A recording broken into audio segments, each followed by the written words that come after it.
मित्रों नमस्कार। SPG blogger YouTube channel पर सभी मित्रों का हार्दिक रूप से पुनः एक बार स्वागत है। आज के वीडियो के इस भाग में जो आज का टॉपिक है वो अयोध्या की राम जन्मभूमि पर बाबरी मस्जिद बनने और ढहाए जाने तक का जो इतिहास है उस विषय पर आज इस वीडियो के माध्यम से चर्चा करना चाहेंगे। मित्रों तो फिर वीडियो शुरू करते हैं। भगवान राम का जो जन्म है 5114 ईस्वी पूर्व को लगभग आज से 7114 वर्ष पूर्व को उत्तर प्रदेश के अयोध्या नगर में हुआ था।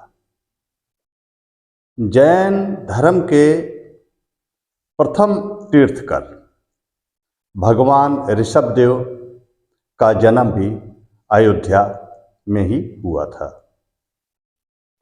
आक्रांताओं के आने से पहले यहाँ हिंदू, जैन और बौद्ध धर्म के बहुत से मंदिर बने हुए थे। तथ्यों की अगर हम बात करते हैं तो विदेशी आक्रांता बाबर के आदेश पर सन 1527-28 में अयोध्या में राम जन्मभूमि पर बने भव्य राम मंदिर को तोड़कर एक मस्जिद का निर्माण किया गया। बाद में बाबर के नाम पर ही इस मस्जिद का नाम बाबरी मस्जिद रखा गया। जब मंदिर तोड़ा जा रहा था तब जन्मभूमि मंदिर पर सिद्ध महात्मा श्यामानंद जी महाराज का अधिकार उस समय था। उस समय भीटी के राजा महताब सिंह बद्रीनारायण ने मंदिर को बचाने के लिए बाबर की सेना से युद्ध लड़ा। कई दिनों तक ये युद्ध चलता रहा और हजारों हिंदुओं की बलि हुई और बहुत से वीर सैनिक यहाँ पर हताहत हुए। इस प्रकार से बलिदान की गाथा की हम शुरुआत करते हैं अयोध्या राम जन्मभूमि के विषय में। इतिहासकार कनिंघम ने अपने लखनऊ गजेटियर के 66वें अंक के पृष्ठ 3 पर लिखता है कि लगभग 2.25 लाख हिंदुओं की लाशें गिर जाने के पश्चात बाबर का जो सेनापति था, सिपह सालार था, मीर बाकी अपने मंदिर ढहाने के अभियान में पूर्णतः सफल हो जाता है। उस समय अयोध्या से 6 मील की दूरी पर सनेथु नाम के एक गांव के पंडित देवी दीन पांडे ने वहां के अयोध्या के गांव के जैसे सराय, शिशिंडा, राजेपुर आदि के आसपास के तमाम हिंदुओं को एकत्रित किया और फिर से यहाँ पर एक विकराल युद्ध हुआ। पंडित देवी दीन समेत हजारों हिंदुओं का बलिदान हो गया। बाद में जो बाबर की सेना थी जीत गई।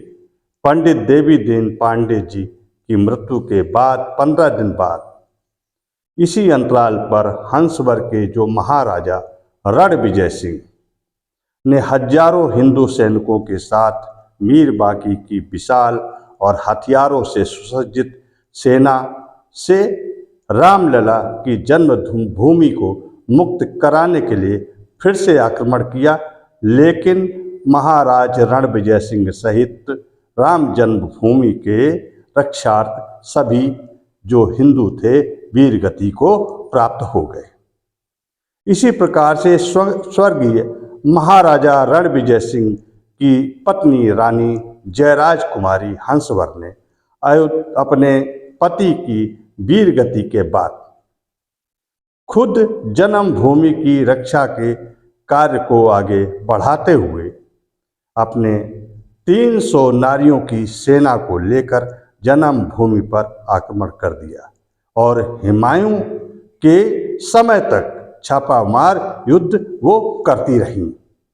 आगे चल करके इसी क्रम में बात आती है, स्वामी महेश्वरानंद जी ने चिमटाधारी सन्यासियों की एक बड़ी सेना बनाई और वही रानी जो रणविजय सिंह की जो बेवा थी, रानी जयराज कुमारी हंसवर के नेतृत्व में ये युद्ध चलता रहा।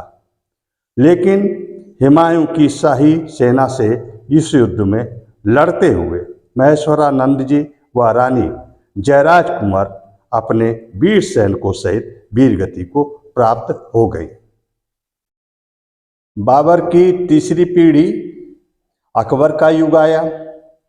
बीरबल व टोडरमल जो उनके दरबारी मंत्री थे और उनके कहने पर खस की टाट से 3 फीट चबूतरे पर एक छोटे से मंदिर का निर्माण कर दिया गया। अकबर की इस कूटनीति से कुछ दिनों के लिए रक्तपात रुक गया। इसी क्रम में जहांगीर और शाहजहां ने भी काफ़ी समय तक रक्तपात रुका रहा।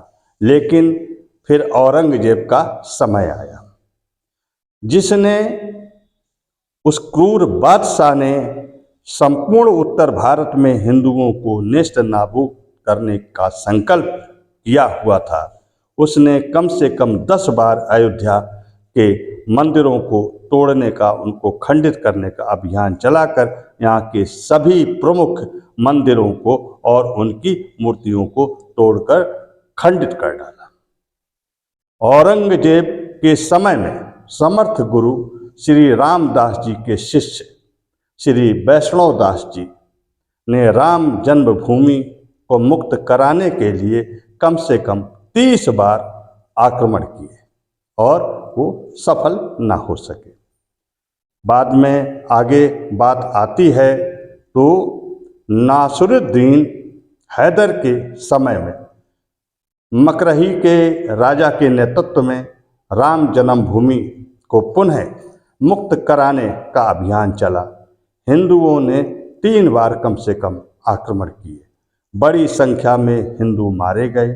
इस लड़ाई में भीठी, हंसबर, मकराड़ी और खजूरहट, देरा और अमेठी के राजा गुरदत्त सिंह आदि सम्मिलित थे। हिंदू सेनाओं ने साधुओं की भी सेना को अपने साथ में ले लिया था। शाही सेना की भयंकर पराजय हुई और राम जन्मभूमि पर पुनः हिंदुओं का कब्जा एक बार हो गया। लेकिन ये कब्जा स्थायी नहीं रह सका। कुछ समय बाद एक विशाल शाही सेना आई और बहुत से हिंदुओं का कत्लेआम करते हुए पुनः राम जन्मभूमि के परिसर पर अधिकार कर लिया। आगे की बात जब आती है तो नवाब वाजिद अली शाह के समय में पुनः हिंदुओं ने राम जन्मभूमि को मुक्त कराने के लिए बीड़ा उठाया। फैजाबाद गजेटियर में कनिंघम ने लिखा कि इस संग्राम में भयंकर खून बहा।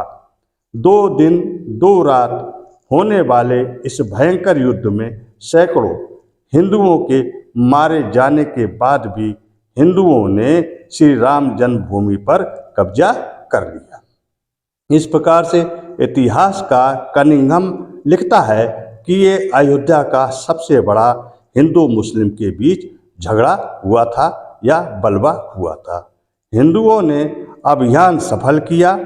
औरंगजेब द्वारा विध्वंस किए गए चबूतरे को फिर से वापस बनाया। चबूतरे पर 3 फीट के मंदिर में पुनः रामलला जी की स्थापना की गई। लेकिन बाद में मुगल वंशजों ने इन्हें इस अधिकार को समाप्त कर दिया। 1853 में हिंदुओं का आरोप था कि भगवान राम के मंदिर को तोड़कर यहाँ पर मस्जिद बनाई गई। इस मुद्दे पर हिंदू और मुसलमानों के बीच काफ़ी हिंसा हुई।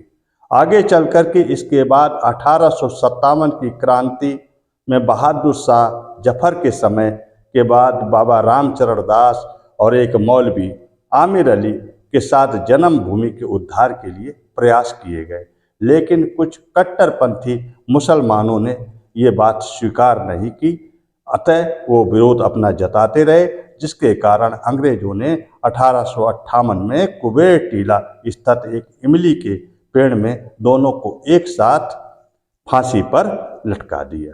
आगे चल कर के इसी विवाद के चलते 1859 में ब्रिटिश शासकों ने विवादित स्थल पर बाड़ लगा दी और परिसर के भीतरी हिस्से में मुसलमानों को और बाहरी हिस्से में हिंदुओं को पूजा अर्चना करने की अनुमति प्रदान की। आगे चल कर के 19 जनवरी 1885 को हिंदू महंत रघुवीर दास ने पहली बार इस मामले को फैजाबाद के न्यायाधीश पंडित हरि किशन के सामने पेश किया।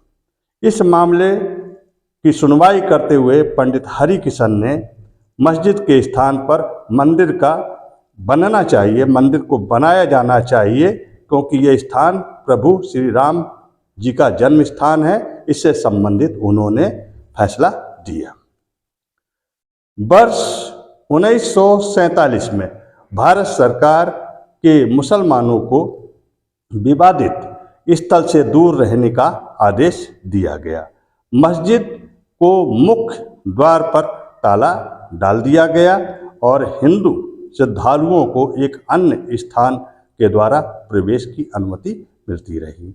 आगे चलकर के 1949 में भगवान राम की मूर्तियाँ मस्जिद में पाई गईं। मुसलमानों ने विरोध जताया, जिस पर दोनों पक्षों ने अदालत में मुकदमा दायर किया, जिस पर विवादित स्थल घोषित कर ताला डाल दिया गया। आगे चल कर के 1984 में हिंदुओं ने विश्व हिंदू परिषद के नेतृत्व में भगवान राम के जन्म स्थान को मुक्त करने और वहां राम मंदिर का निर्माण करने के लिए एक समिति का गठन किया। आगे चल कर के 1986 में जिला मजिस्ट्रेट ने हिंदुओं को प्रार्थना करने के लिए विवादित ढांचे के दरवाजे पर ताला खोलने का आदेश दे दिया। आगे चल कर के मुसलमानों ने इसके विरोध में बाबरी मस्जिद संघर्ष समिति का गठन किया। 1989 विश्व हिंदू परिषद ने राम मंदिर निर्माण के लिए अभियान तेज किया। विवादित स्थल के निकट राम मंदिर की नींव रखी। इसी समय उच्च न्यायालय ने आदेश दिया कि ये विवादित स्थल हिंदुओं के लिए खोल दिया जाए।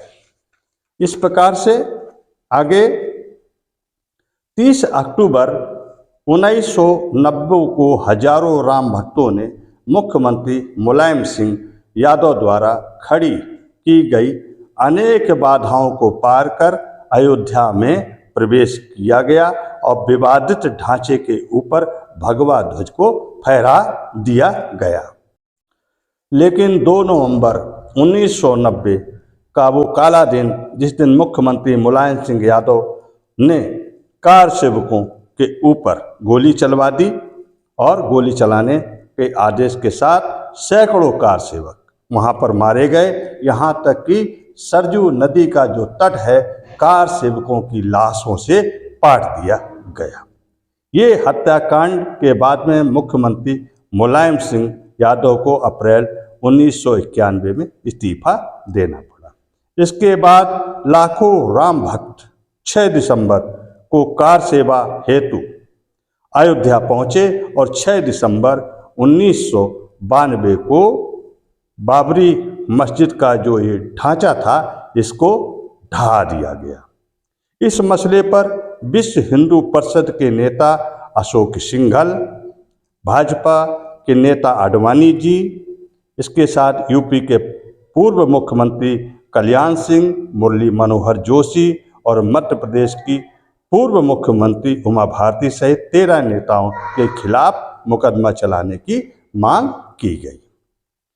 1527 और 28 ईस्वी में बाबर के सेनापति वीर बाकी के अयोध्या के राम जन्मभूमि पर बाबरी मस्जिद बनाने के समय से जो पंडित दीन दयाल के द्वारा संघर्ष जारी किया गया, ये संघर्ष अनवरत रूप से 500 वर्ष तक चलता रहा। कम से कम 77 बार ये छोटे बड़े मिलाकर के युद्ध हुए और जितनी ईंटें वहाँ पर नहीं लगी थी बाबरी मस्जिद में, उस परिसर में, उतने से ज़्यादा हिंदू श्रद्धालुओं की, हिंदू वीरों की जानें गई। उसके बाद में तब कहीं जाकर के न्याय हो पाया। 22 जनवरी 2024 को राम जन्मभूमि के स्थान पर रामलला की मूर्ति की पुनः स्थापना होकर के मंदिर निर्माण का कार्य संपन्न हो पाया। इसी के साथ ये जो संघर्ष की गाथा है, हम इस इतिहास को समाप्त करते हैं। मित्रों, अगर जानकारी अच्छी लगी हो तो लाइक शेयर अवश्य करें। फिर मिलेंगे इसी प्रकार के अच्छे से वीडियो के साथ। तब तक के लिए मित्रों, नमस्कार, जय हिंद, जय भारत।